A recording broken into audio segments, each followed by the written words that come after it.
let's start. So, the Finnish Winter War was a conflict between the Soviet Union and Finland.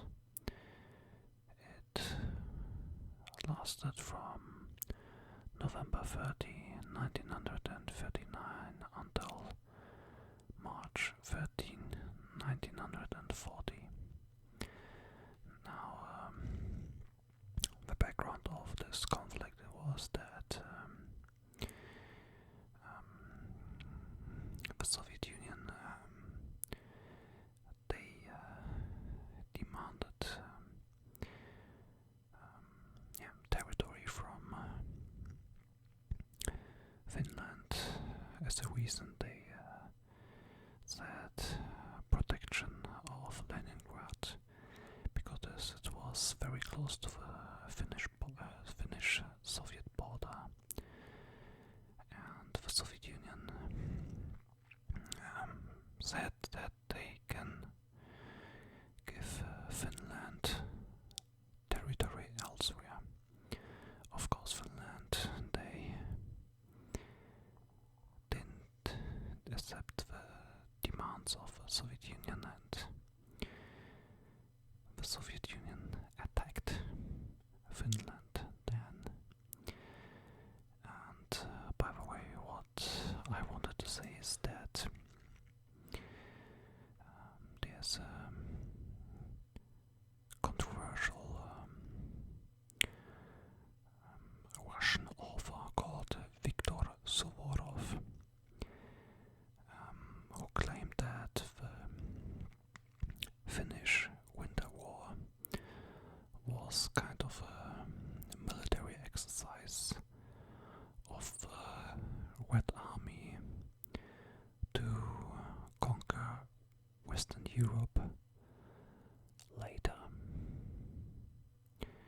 Yeah, I hope I can say it here and YouTube won't ban me, because it's Viktor Suvorov is a very controversial figure, and he wrote the book Icebreaker. In this book he claimed that the Soviet Union wanted to attack Europe first, and that they are basically responsible for the outbreak of German-Soviet war, if you want to call it like that, during World War II. Yeah, and many criticize him because he basically defended Hitler and Nazi Germany, but anyway, it's another topic there. I'm focusing on the Winter War now. So, the Winter War lasted for around 4 months, and we have to be honest here that Finland, despite having far less soldiers and far less weapons, equipment than the Soviet Union, they managed to cause heavy casualties to the Soviet army, and I can give you one example. For example, the Battle of Tolvajärvi. I hope I pronounced it right. Tolvajärvi, and 4,000 Finnish soldiers defeated an army of 20,000 Soviet soldiers, and according to my research, only a couple dozens of Finnish soldiers were killed during that battle, while the Soviet Union lost thousands of men. Yeah. Many say that the Finnish army, they were very clever, intelligent. Their strategy was very intelligent, and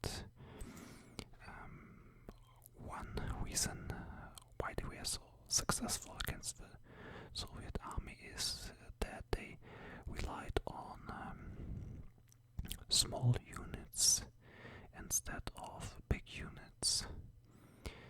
And if you know Finnish culture and their mentality, then you know that they are very good hunters. And there was one Finnish sniper. His name is Simo Hei.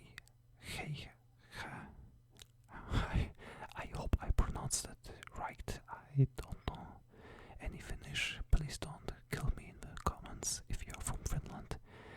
Well, anyway, he is considered by many to be the greatest sniper of all time because he killed over, or at least 500 Soviet soldiers, and some say he killed even more than 700 Soviet soldiers. And like I said, he is considered by many to be the greatest sniper of all time, and in Russian they called him the White Death. And yeah, the Finnish Winter War, it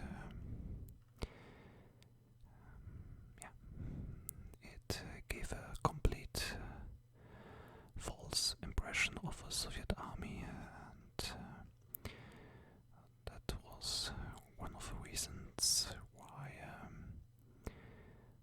Hitler said that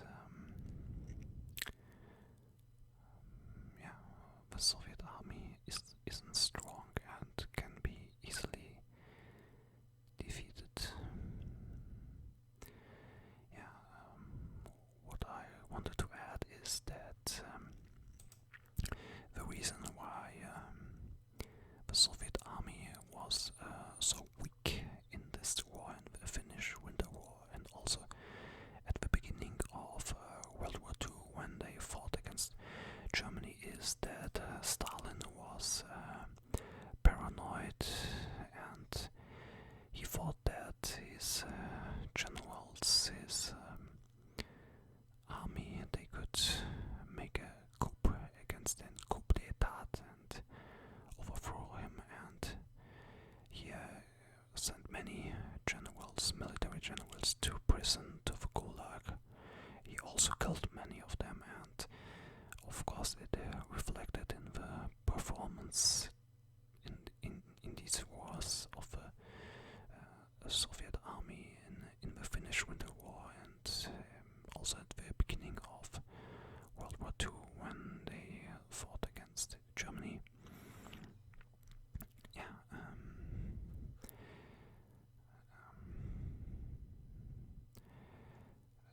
Now the question is, can we say that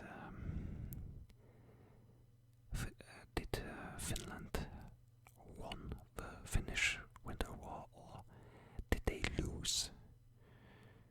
And I would say that maybe some of you would disagree, but I would say that they lost despite their amazing performance against the Soviet army, because in the Moscow Peace Treaty they lost 9% of its territory to the Soviet Union, and Karelia,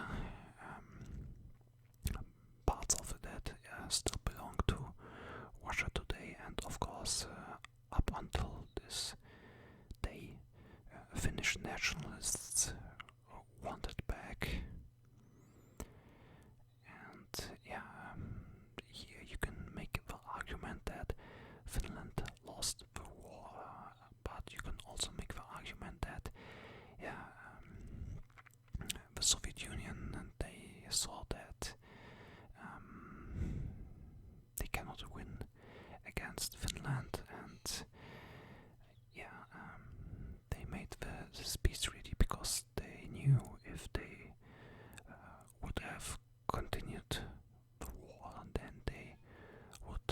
lose much more soldiers, and they probably would have lost territory on their side. Yeah.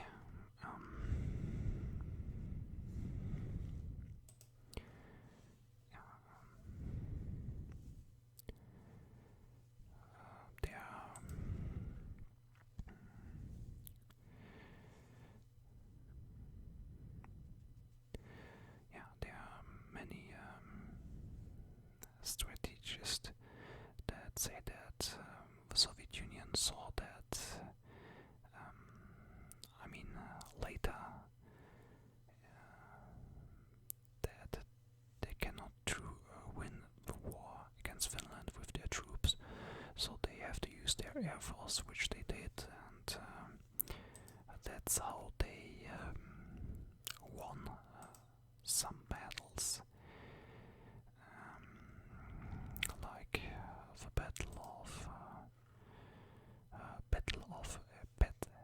Petsamo. Yeah, I hope I pronounced that right again. But it was in Lapland. But there was the Battle of Sala that took place between November 30 and March 13, 1940, and the Soviet Union lost the year. So we can actually say that the Soviet Union, despite gaining territory and despite winning a few battles, you cannot say that they found out how to win against Finland, or that they made some sort of great impression there. They just had luck that Finland accepted the peace treaty, and that was pretty much it. So the Battle of Raderot, which the Soviet Union also lost, and there were 6,000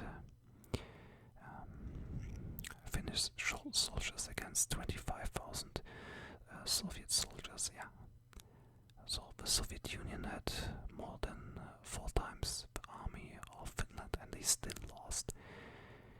And then there was the Battle of Suomussalmi. Here, Finland also won, and the Soviet army had almost 30,000 soldiers, and they lost over 22,000 of them, so they basically lost far more than 50% of their army here. Yeah.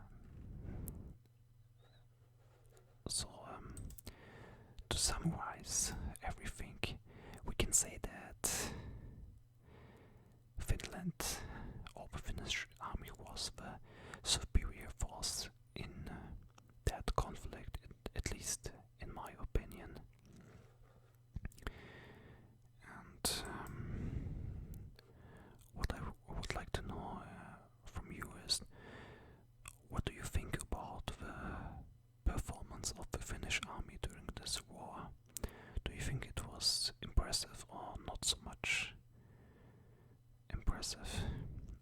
I think that Finland proved that they have very good soldiers, that they really embodied the seesaw.